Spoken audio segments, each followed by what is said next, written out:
Hello, and on this episode of Lance's Garage, we're going to do a Mark 8 GTI Racingline Turbo Muffler Delete, Turbo Inlet, and Performance Air Intake install. So, doing a Turbo Inlet and Turbo Muffler Delete on a Mark 8 Golf, and they changed the turbos from the IHs, or the IHI IS 20s to a Garrett model. So there is no more EGR valve on the Turbo Inlet. So basically remove this. There's this 30 Torx 30 screw right here. It's much easier to delete. Just take a pair of channel locks, move this back to here, take out the T30, twist the whole unit, and it comes out as a piece. And then the turbo muffler is right here. So we need to take a 7mm socket and remove this and this, because the replacement units have new connector hose here, and replace this piece, which is also T30s. So we're going to get this connector piece out of the way and then replace this. We're going to see if we can do it without removing anything else here, because this literally takes 2 minutes to remove.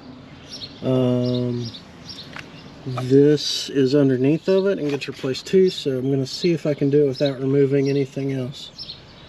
But not having that EGR definitely tube like the Mark 7s have definitely makes it easier to replace the turbo inlet on the Mark 8s.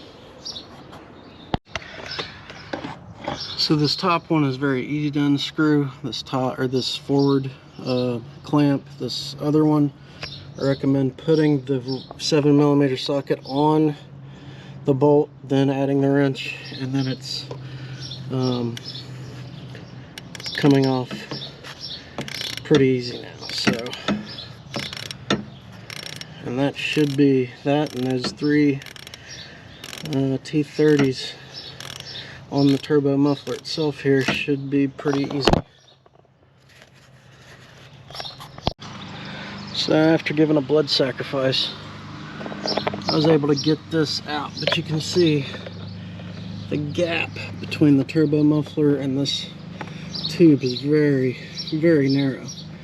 That's what came out. And this right here, my fingers are right there between. It's hard to get a good view. There's a gap there.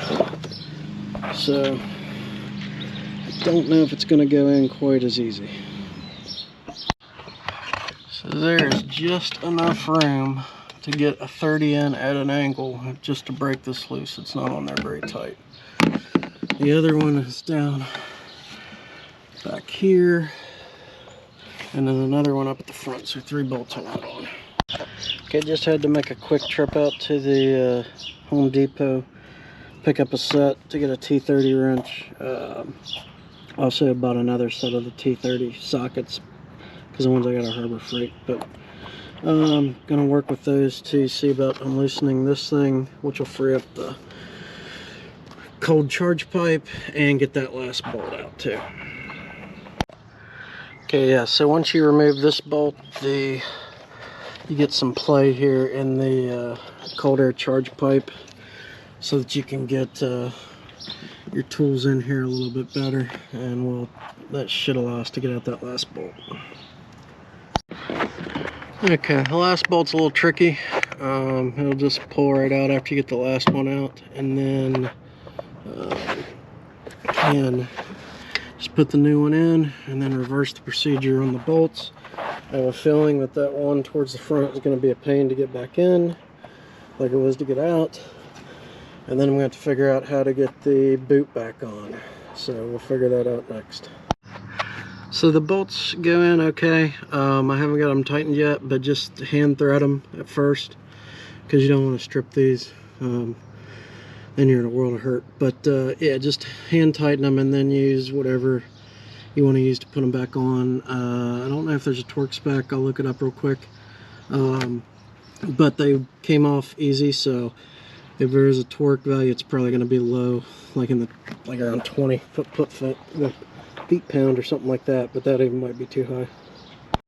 Make sure you put the boot on this end first, because I first tried putting it on this end, and then there's a very little, this piece right here blocks it from coming down once you do that. So you actually got to put it on this piece first and then bring it on. So that's what we're gonna do now.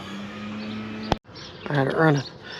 Okay, so you definitely hook this one up first, then do this one. It's a bit of a pain, but it will go on there. It's not best. The other thing is that Racingline didn't include directions in the boxes, and I'm not seeing them on the website, so it's unfortunate. But got the boot back on. I'm just tightening up the hose clamps now. We just got the owner just got the Racingline intake also that was just delivered. Don't know if we're going to do that right now, because again, it also did not come with directions on the install. Can't find them on the website, so I need to look and see if one of their videos shows it or something. But I'm going to continue at least getting on the getting this clamped on properly, and then getting the intake elbow, turbo intake elbow on, and then I'll decide what to do on if we're going to do this today. It's basically, it looks like it replaces the underside of this and the underside of the airbox, but keeps the top of the airbox. Here's the kit here, so, and it's got a lot of screws and stuff. So, and also the if this were more like the Mark 7, I would be like, okay, because I've done one of those before. But being the Mark 8 and all, and it's definitely a different, definitely changed some stuff up. I'd feel a little bit better having a set of directions at least to reference for some of this stuff. Okay, finished up with the lower boot install. We're going to leave the turbo inlet off for the moment, and we're going to go ahead and add on the front airbox here, and then we'll throw the turbo inlet on. So this has T25 torque screws. Around here you got to remove to pull this off. We're going to take the airbox out. It's just got a couple of rubber grommets holding on. Make sure you just kind of pull this thing here off. You just squeeze these two things on the side, it pops right off. Also, this hose right here was plugged into here. You just pull it off, and that's all you got to do for that. So now we're going to just pull off, or remove these torque screws and start pulling off this front assembly. So once you remove these two screws right here, you come back here, pop that off, and then this whole assembly comes off here. Then you can just set it back up here, out of the way. And then you can see there's like some clips. There's like a clip right here. You just kind of push in and lift up, and then that pops off. And then this is just kind of got like a series of clips here. And you pop this off. This is a coolant line that we got to take off here.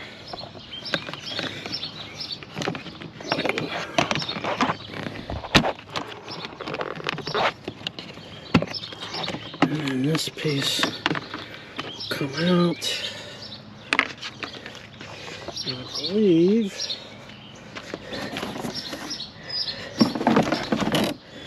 this whole piece must come off here. Okay, so we're going to remove this whole piece. So you come over here.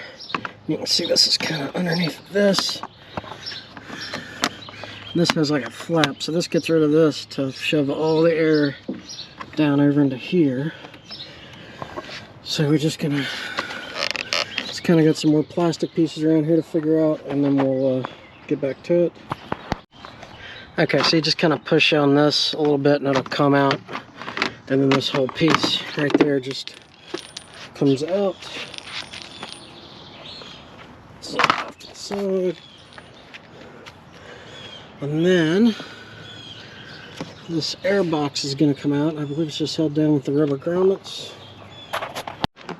So on this air box, this is, you just pull up on it and it'll come out now that you have to remove this hose.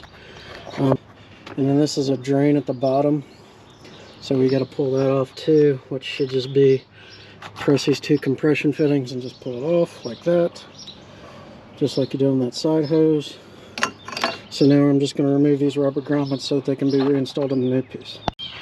Change of plan while I got the air box out real quick. I'm just going to go ahead and install this thing.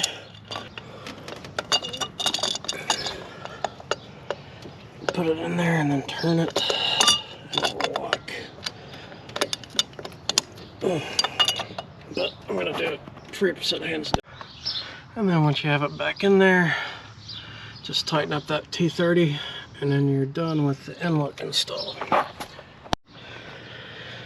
Okay, so after removing the front and you just pulled the air box off, you don't pull out the rubber grommets. The kit actually came with two, and you mount it here and down at the bottom here underneath of the filter. So you put the grommets in here and here. The drain tube doesn't have a click on the bottom for it, so I'm assuming you just remove the drain tube. Again, Racingline, directions please, on the website. You use this new hose to go from the filter over to this was on the side of the air box. We pull this hose off, put this new one on. They also don't tell you when you order it to add the secondary air filter. So we're going to have to rig something temporarily while we're waiting for a secondary air filter to come in. Luckily the owner doesn't put a ton of miles on, so I think we'll be able to figure out something in the interim and get one rapidly ordered. So now what we're going to do is connect the hose to the filter before putting this on. This filter just slides down into here. On this kit it's kind of weird. There's only these two rubber things hold it in. There's nothing that I can tell here in the front that connects it together at all. Again, no directions, and the parts, you know, we got the parts, so we're just trying to figure it out. That's kind of a disappointment with so far with all this, is that none of these parts have any directions, either online or in the boxes. So we're making it up as we go.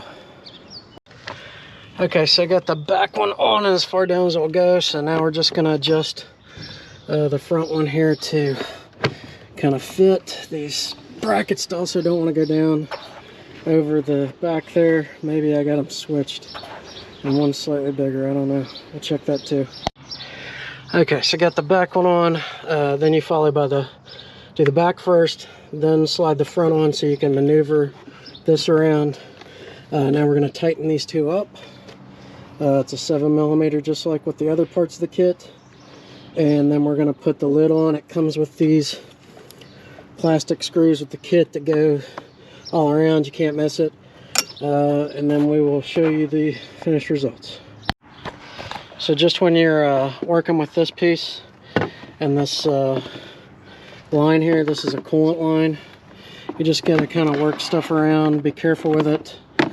You don't want to rip this off or break this plastic piece here, because then you're probably buying a new radiator. And unlike on the Mark 7s, where this is a clamp that you can remove and easily replace this with one that goes underneath, this is actually like a factory kind of permanent clamp that you'd actually have to cut off.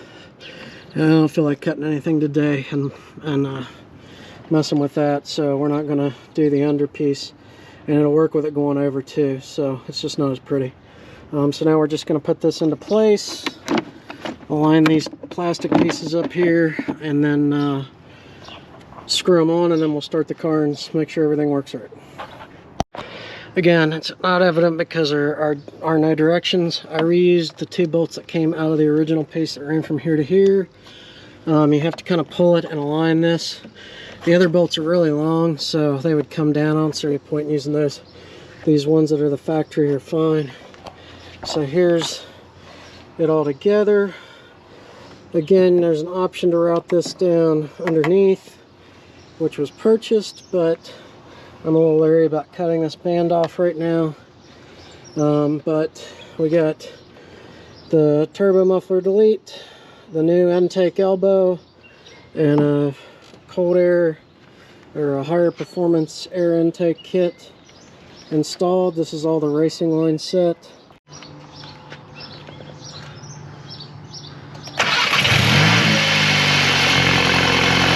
That's its secondary air pump making the noise. So we gotta get that drives it cold idle.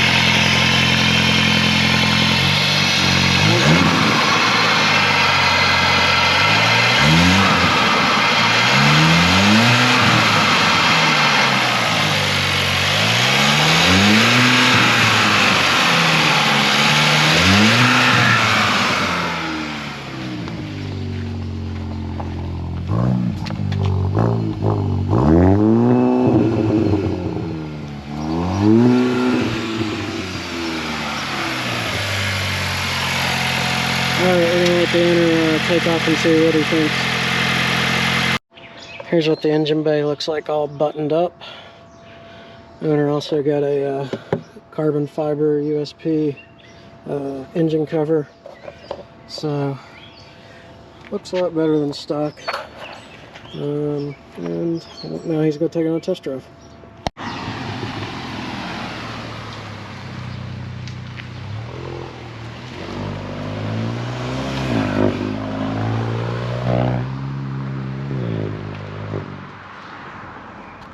Much louder.